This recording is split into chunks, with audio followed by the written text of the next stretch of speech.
पद्म पुराण में कथा आती है कि कैसे वृंदा का जन्म हुआ था, जो नेमी नाम का एक राक्षस था उसके घर में, और जलंधर नाम का एक पति था वृंदा देवी का, जो भी एक राक्षस था।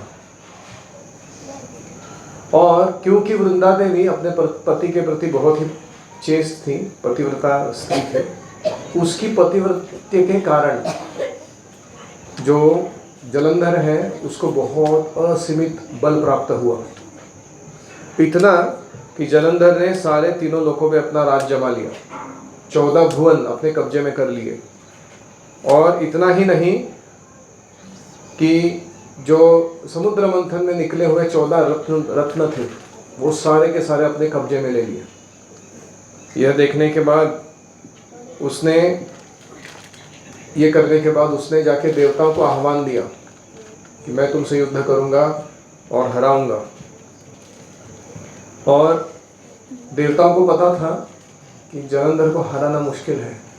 ना केवल इसका खुद का बल असीमित है, खास करके इसके पत्नी की जो पतिव्रत्यता है उसके कारण इसको और डबल पावर मिलता है।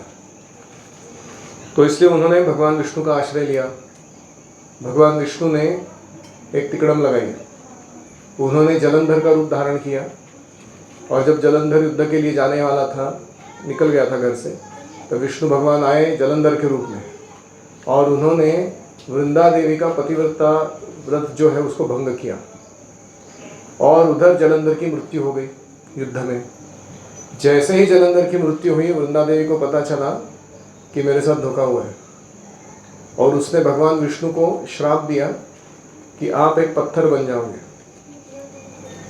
तो भगवान विष्णु ने भी इस श्राप को स्वीकार करते हुए उसे कथा सुनाई कि ये जो ओरिजिनल है, जो अरेंजमेंट है, किससे हुई है।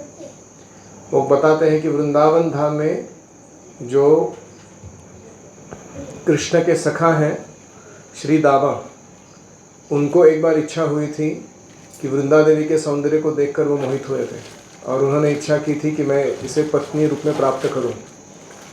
और इस दोनों के प्रेम संवाद के दौरान उनका राधा कृष्ण की सेवा में ध्यान हट गया, और इसलिए राधा रानी ने वृंदा देवी को और श्रीदामा को श्राप दिया कि तुम दोनों मर्त्य लोक में जन्म लोगे, अपनी इस इच्छा को पूरी करोगे, और उसके बाद पुनः मेरे नित्य सेवा में, शाश्वत सेवा में जुड़ जाओगे। ये कथा भगवान विष्णु ने सुनाई उनको, पूर्व जन्म में तुम्हारा बैकग्राउंड क्या है इसका कहते हुए। तो वृंदा देवी को एहसास हुआ कि एक्चुअली भगवान ने जो कुछ किया है वो हमारे हित के लिए किया है, हमें वापस भगवत धाम वापस ले जाने के लिए किया है। हमारी जो गलती हुई थी पहले, उसको सुधारने का मौका दिया है। तो उसके बाद उसे बुरा लगा। तो भगवान ने, जब वृंदा देवी ने कहा कि कुछ ऐसा करो जिससे मेरा ये जो अपराध हुआ है उसका क्षालन हो, तो भगवान ने कहा नहीं, मैं तुम दोनों से भी संतुष्ट हूँ, जलंधर से भी और तुमसे भी।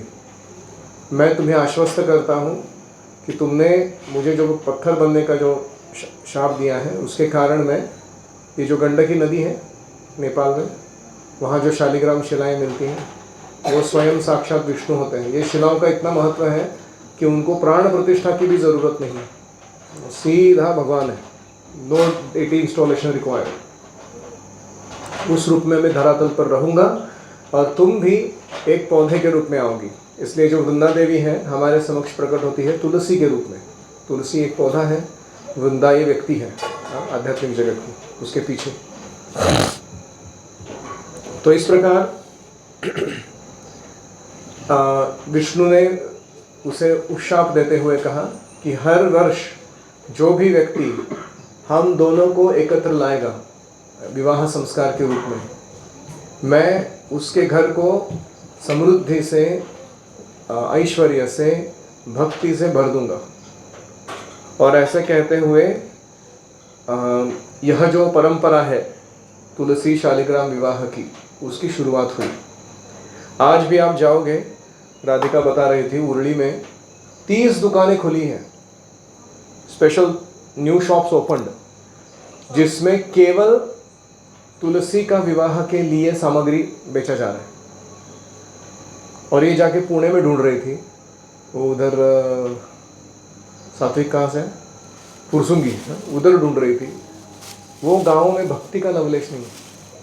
ये उर्ली कांचन में इतने लोग इस तुलसी शालिग्राम विवाह को मनाते हैं, हमको ही नहीं पता था कि इतने वारकरी लोगों का प्रेम है इस पास टाइम पर। तो इसने इतने दुकान देखे यहाँ पे, बोला ना काखेत कड़सा गावाला बड़सा, वैसा हो गया वो। जो चाहिए था इधर ही था हमारे पास, हम जाके पुणे से लाने का ट्राई कर रहे थे उसको, सारा सामग्री लेकर आई हाँ विवाह के लिए जो ज़रूरी है वो। तो इस प्रकार ये जो एनुअल मैरिज सेरेमनी है ये शुरू हुआ। इस विवाह प्रयोग जो है इसमें क्या क्या करते हैं, तुलसी महारानी को सुंदर लाल कलर के वस्त्रों में आवृत्त करते हैं, उसके यहाँ कंगन, कुमकुम या जो भी मंगलता के सौंदर्य के प्रसाधन हैं, साज सज्जा के, वो रखे जाते हैं उसको रेडी करने के लिए एज अ ब्राइड। मंगल सूत्र दिया जाता है, यू ब्रॉट इट, और गार्लैंड्स जो है, भगवान जो शालिग्राम है अभी उनका अभिषेक होगा, इस अभिषेक के दौरान भगवान को हम तैयार करेंगे मैरिज के लिए ब्राइड ग्रूम के रूप में। फिर उनको जाके उनके बगल में रखेंगे और उनके गार्लैंड्स को एक्सचेंज करेंगे, मतलब भगवान की गार्लैंड को तुलसी महारानी को, तुलसी महारानी की गार्लैंड भगवान को, ऐसे 3 बार एक्सचेंज करेंगे उसी गार्लैंड को। तो ये विवाह संस्कार कहा जाता है। और ये सबसे सिंप्लीफाइड फॉर्म है, मैंने अभी जो वर्णन किया हो। ऐसे तो आपको यज्ञ करना चाहिए, विवाह संस्कार, पूरा लंबा चौड़ा विवाह जो होता है वो 3 दिन का विवाह होता है, हाँ वो सारे संस्कार करने चाहिए। लेकिन हम एक छोटे स्तर पर अभी शुरू कर रहे हैं, धीरे धीरे आगे जाकर देखेंगे। तो कन्या संप्रदानम जो है, giving of the bride in charity to the groom, ये किया जाता है।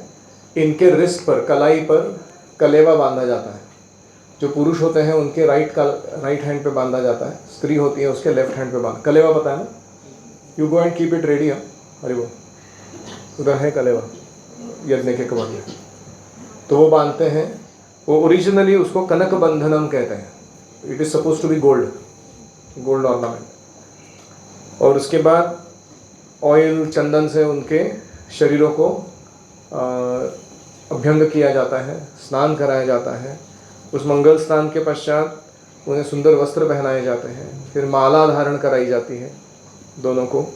माला पहनाने के पश्चात पहली माला जो है वो तुलसी महारानी भगवान विष्णु को, नारायण को डालती है। उसको स्वयंवर कहते हैं, मतलब वो खुद से चुन रही है कि मैं आपको मैं अपने पति रूप में चुन रही हूँ।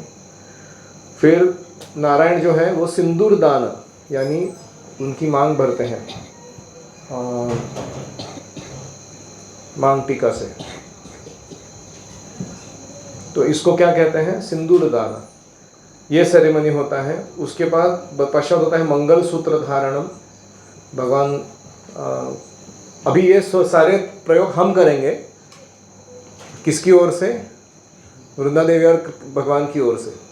और हम किस मूड में करेंगे, मैंने पहले बताया कि हम वृंदा देवी के माता पिता हैं और हम अपनी कन्या को ब्याह रहे हैं भगवान के साथ, इस भावना से।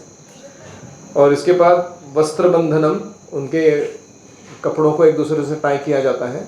फिर सप्तपदी होती है, उसको लाजा होम अब कहते हैं।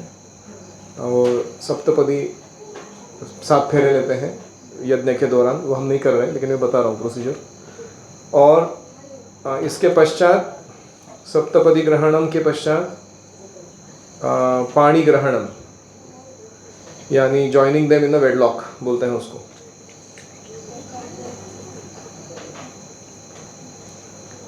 और ये पाणी ग्रहण के पश्चात जो है वो अलग अलग जो ब्राह्मण हैं, हमारे यहाँ ब्राह्मण मतलब उपनयनिस, वुड बी ब्राह्मण्स, वो यहाँ लाइन से खड़े रहेंगे और वो 9 अलग अलग आर्टिकल्स को, मंगलमय ऑफरिंग्स को गिफ्ट के रूप में देंगे।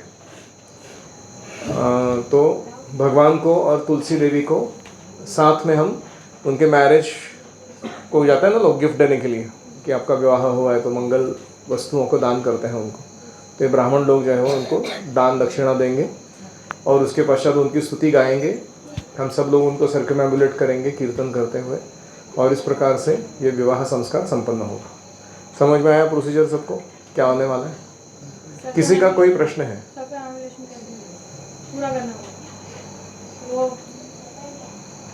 एक और कोई? ओके, लाइन में करेंगे। एनी कमेंट्स और क्वेश्चंस?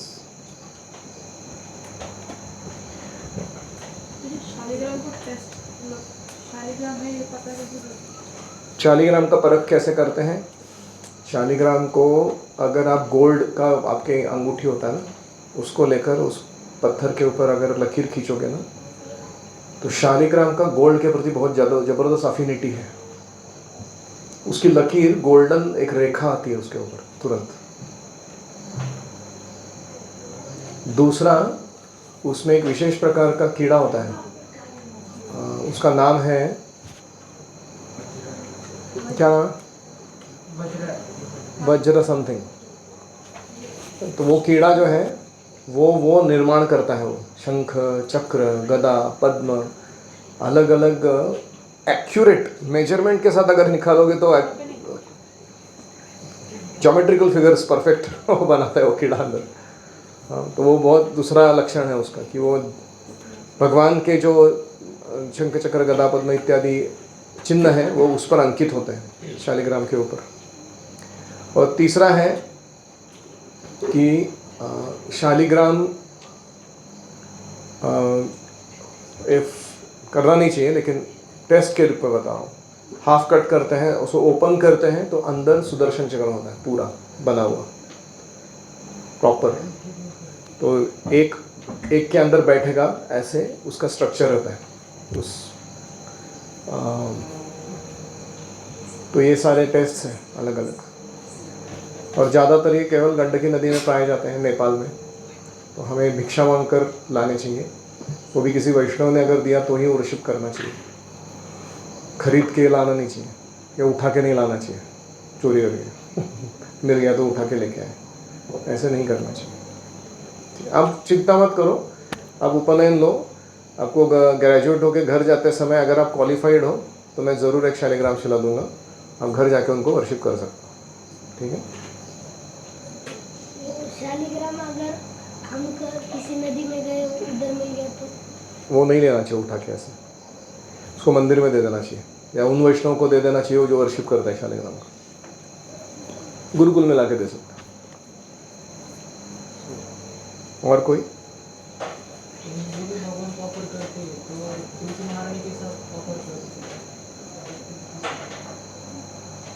हाँ, जो भी भगवान का अर्पण करते हैं वो तुलसी महारानी के द्वारा, उनके माध्यम से ही अर्पण करते हैं। तो तुलसी का दल चढ़ाने से ही भगवान हमारे भोग को स्वीकार करते हैं। सही है। तो तुलसी देवी की जो भक्ति है वो इतनी परिपूर्ण है कि भगवान स्वयं उनके अधीन है, और इसीलिए तुलसी देवी के महत्व को जानते हुए, जैसे हमने सुना है रुक्मिणी देवी वो सुवर्ण तुला होती है, उसमें तुलसी रखती है, भगवान एक परडे में बैठे हैं, इस परडे में बहुत सारे ऑर्नामेंट्स रखे गए हैं, वेट इक्वल नहीं हो रहा था तो तुलसी को रखा गया तो पढ़ना भारी हो गया। या दूसरी कथा है कि जिसमें हम राधा रानी को देखते हैं कि वो तुलसी की आराधना करती है। तुलसी महारानी है कौन? वो वृंदावन, गोलोक वृंदावन अनलिमिटेड.com वो कंपनी की जनरल मैनेजर है, वो GM जनरल मैनेजर। तो CEO कौन है?